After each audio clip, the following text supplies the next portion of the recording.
साथियों, आज हम आपको जौनपुर के बारे में बताएंगे। नगर में गोमती तट पर स्थित इस दुर्ग का निर्माण फिरोज शाह ने 1362 ईस्वी में कराया था।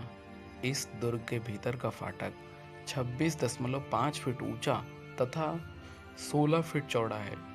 केंद्रीय फाटक 36 फीट ऊंचा है। इसके ऊपर एक विशाल गुंबद बना है। वर्तमान में इसका पूर्वी द्वार तथा अंदर की तरफ मेहराबें आदि ही बची हैं, जो इसकी भव्यता की गाथा कहती हैं। इसके सामने के शानदार फाटक को मुनीम खां ने सुरक्षा की दृष्टि से बनवाया था तथा इसे नीले व पीले पत्थरों से सजाया गया था। अंदर तुर्की शैली का हमाम, जिसे हम जहाँ नहाते हैं उसे हमाम के नाम से कहते हैं, वहाँ पर एक मस्जिद भी थी। इस दुर्ग मतलब कि इस किले से बिल्कुल सटे हुए नदी, जिसके नाम को हम गोमती नदी के नाम से जानते हैं, वह इसके दृश्य को बहुत ही अच्छी तरह से दिखने में दिखती है। इब्राहिम बरबक द्वारा बनवाई गई मस्जिद की बनावट में हिंदू एवं बौद्ध शिल्प कला की छाप भी आपको देखने को मिलेगी। जौनपुर किला, जिसे शाही किला या शाही किला और कलार किला भी कहा जाता है, 14वीं शताब्दी में उत्तर प्रदेश के जौनपुर में बनाया गया एक प्रसिद्ध किला है। यह गोमती नदी पर शाही पुल के पास स्थित है। किला आज एक प्रमुख पर्यटन स्थल है और जौनपुर शहर से लगभग 2.2 किलोमीटर की दूर पर स्थित है।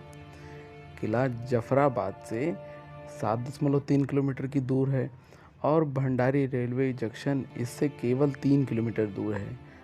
और यहीं पर एक और स्टेशन है जिसे हम जौनपुर सिटी के नाम से जानते हैं। लखनऊ जौनपुर किले से 214 किलोमीटर दूर है। जौनपुर के शाही किले का निर्माण फिरोज शाह तुगलक के सरदार इब्राहिम नायब बरबक ने करवाया था। किले को अंग्रेजों और लोधी राजाओं सहित कई शासकों द्वारा कई बार नष्ट किया गया। मुगल काल के दौरान इसका बड़े पैमाने पर जीर्णोद्धार भी किया गया। जौनपुर किला गोमती के बाएं किनारे पर स्थित है और कुछ इतिहासकारों का कहना है कि फिरोज शाह तुगलक ने खुद इसे 1362 ईस्वी में बनवाया गया। भीतरी द्वार इसकी ऊंचाई के मामले में 26.5 फीट तक और बाहरी द्वार 16 फीट चौड़ा भी है। केंद्रीय द्वार 36 फीट ऊंचाई तक है। शीर्ष पर एक विशाल गुंबद है, जबकि वर्तमान अवशेषों में केवल पूर्वी द्वार और कुछ मेहराब शामिल है। मुनीर खान ने अधिक सुरक्षा के लिए एक भव्य सामने के द्वार के निर्माण की व्यवस्था की। इसे पीले और नीले पत्थरों से अलंकृत किया गया था। परिसर के अंदर एक मस्जिद के साथ तुर्की डिजाइन स्नान करने के लिए बनाया गया, जिसे हम हमाम के नाम से जानते हैं। उत्तरार्ध को इब्राहिम बानबैंक द्वारा विकसित किया गया था, जिसमें बौद्ध और हिंदू दोनों वास्तुशिल्प टेम्पलेट्स का मिश्रण भी था। तो साथियों, चलते हैं अंदर का दृश्य के बारे में आपको बताते हैं। अंदर ये जो आप देख रहे हैं, ये मुख्य द्वार है। इससे जब हम अंदर आते हैं तो यहाँ पे देखिए बहुत ही बढ़िया जगह जगह बताया गया है कि आपको कहाँ चप्पल उतारना है, कैसे अंदर जाना है, कहाँ पे नमाज पढ़ाया जाता था और कहाँ पे उनका मुगलों का भूल भुलैया था। भूल भुलैया भी यहीं पे है, आप देख रहे हैं। इसकी देख रेख जो है सेंट्रल गवर्नमेंट करती है, जिसमें जो है कि आपको सभी पौधों को पानी देना और उनके रख रखाव की व्यवस्था करना, कोई रोग न लगे उसकी व्यवस्था करना, सब चीज़ों का निगरानी सेंट्रल गवर्नमेंट करती है। इसके लिए आप जब एंट्री करेंगे तो जस्ट बगल में ही वहाँ पे आपको मिल जाएगा टिकट इसका, जो 30 रुपये है। और 30 रुपये में राज्य सरकार को, केंद्र सरकार को जाता है 30 रुपये। टिकट लेकर के आप आराम से आइए, घूमिए, यहाँ का आनंद लीजिए। ऐतिहासिक चीज़ें जो हमारे देश में, हमारे ज़िले में हैं, उनको देखिए, उनको जानिए। क्योंकि जब आप कहीं जाएँगे, कहीं से भी, कहीं का भी कुछ ना कुछ विशेष ज़रूर रहता है। जैसे उनकी बनावटें क्या हैं, उनके रहने का कल्चर क्या था, वो किस तरह से रहते थे, क्या उनके शासन काल में कैसे लोगों से व्यवहार किया जाता था। अब यही देखिए, जो बच्चे हैं, इनको किस लिए यहाँ लाया जाता है? इसलिए कि यहाँ के बारे में वो जाने, यहाँ लोग कैसे रहते थे, क्या उनकी शैली रहती थी, किस तरह से पूरे नेचुरलिटी को अंदर भी पूरे ठंडे हवा प्रवेश करे, कहाँ से निकले, इस सब के बारे में बताया जा रहा है बच्चों को।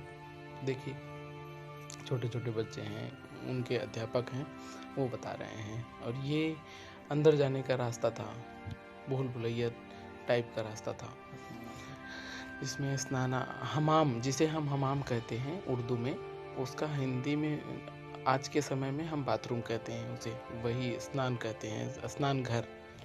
अब देखिए यहाँ पे कितनी नक्काशीदार तराशा गया है पत्थरों को, जगह जगह तराश करके उनको एक अलग आकृति प्रदान की गई है, जो आज के समय में ये मशीन से भी संभव नहीं हो पाता है। वो उस समय में कारीगर अपने हाथों से किया करते थे। इसलिए हमें बहुत ज़रूरत है ऐतिहासिक चीज़ों को देख करके उसको अपने जीवन में उतारें, समझें, उनके कल्चर को संजो कर रखें, जो विरासत है उनको संजो कर रखें। ये ज़रूरी भी है हमारे लिए और आपके लिए, हमारे आने वाली जनरेशन के लिए, कि हम उसको किस तरह से सुरक्षित रख सकते हैं। सार्वजनिक संपत्ति का सार्वजनिक लोग मिल करके ही उसकी सेफ्टी कर सकते हैं। साथियों, अब चलते हैं बाहर की तरफ, हम आपको दिखाते हैं। यहाँ जब हम इसके अंदर बाहर आएंगे तो यहाँ पे बहुत ही जो हवा चलती है, पूरा एकदम ठंडा ही ठंडा लगता है। मतलब इस तरह से इसे डिज़ाइन किया गया था कि हवा आए एक तरफ और एक तरफ निकले, जो मतलब शुद्ध हवा है वो बिल्कुल आपको, आपके बदन को लगे, आप उसे ऑक्सीजन ले सकें। तब के समय में एसी नहीं हुआ करती थी, तो जो कारीगर हुआ करते थे वो इसी तरह से डिज़ाइन करते थे। अब देखिए, ऊपर से रोशनी आ रही है, ऊपर से रोशनी आ रही है कि घर के अंदर अंधेरा ना हो, ऐसी व्यवस्था की गई थी।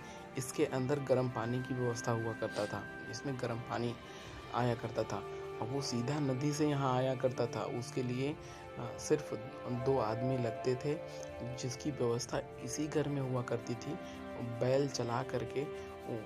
आज के समय में जैसे हमारे यहाँ समरसिबल होता है, टुल्लू पंप होता है, उसी तरह यहाँ पे ऐसे टेक्नोलॉजी एक डाली गई थी, जिससे बैल उसमें पिरो करके, बैल गोल गोल एक ही जगह पर घूमता था, जैसे बैल कोल्हू में घूमता है, और घूमता था तो वो पानी नदी से उठ करके सीधा स्नानागार में आ जाता था।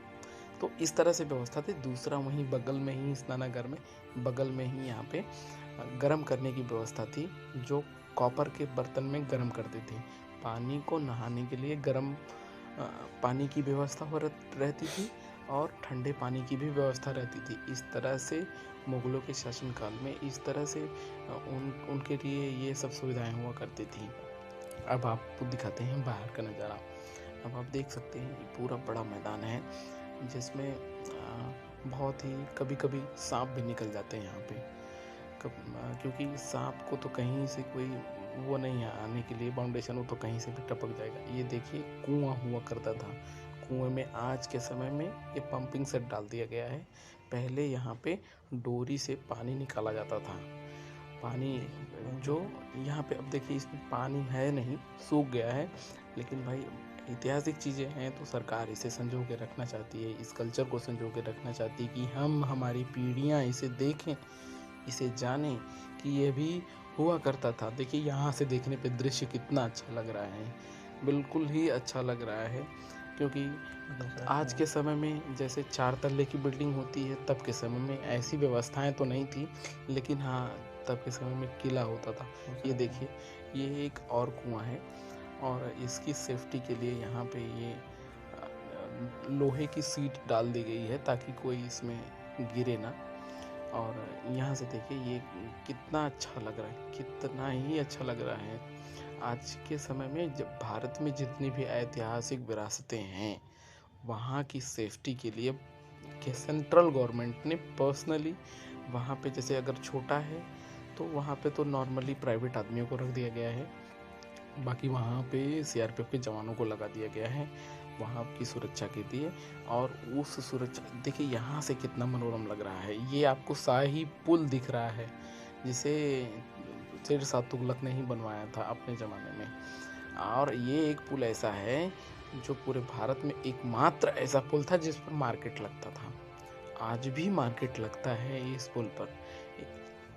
और यहाँ से देखने पर पूरा दृश्य एकदम, ये बहुत ही ऊपर है ये जो, ताकि कोई यहाँ पर आक्रमण न कर सके, अचानक से कोई आक्रमण न कर सके। ये एक टीला टाइप है, उसके ऊपर है। यहाँ से आप देख सकते हैं कि चारों, ये जो पुल भी दिख रहा था वो पुल भी बहुत नीचे था। ये बारादरी से बोलते हैं, बारादरी का क्षेत्र है। ये भवन बहुत ही उसी समय में बनाया गया था, उसके आसपास में थोड़ा लेट हुआ था इसे बनाने में। आज सरकार थोड़ा सा अवॉइड कर रही है, इन पे ध्यान नहीं दे रही है, नहीं तो ये और भी अच्छा होता। और आपको अंदर से दिखाते, देखिए ये है तरीका, मतलब सूर्य की रोशनी पीछे से आती थी शाम को। यहाँ पे शाम को सूर्य को रोशनी लगती थी। और कहीं कहीं यहाँ पे आप अगर ध्यान से जाइए, नहीं तो क्या है कि यहाँ पर मधुमक्खियों का वास होता है। मधुमक्खियाँ यहाँ पे जगह जगह छत्ते लगाए रहती हैं। पुराने जर्जर भवन, क्योंकि वहाँ कोई जाता नहीं, अंदर कोई डिस्टरबेंस नहीं होता, मक्खियाँ जा सकती हैं, इसलिए वहाँ पर इस तरह से वो मक्खियाँ अपना वास बना ली हैं। ये देखिए नक्काशी कितनी अच्छी हुई है, इसमें देखिए कितना गोल गोल। आज भी जो गवर्नमेंट ने टूटे फूटे नक्काशी को सुधारना चाहा, पर वो नक्काशी सुधर नहीं पाई, क्योंकि पहले की जो चीज़ें हैं वो पहले की ही रहती है। ठीक है, फिर आपसे जल्द ही मुलाकात होगी एक किसी और वीडियो के साथ, और एक और जानकारी को लेके मैं जल्द से जल्द मिल के आपको साझा करूँगा। धन्यवाद साथियों।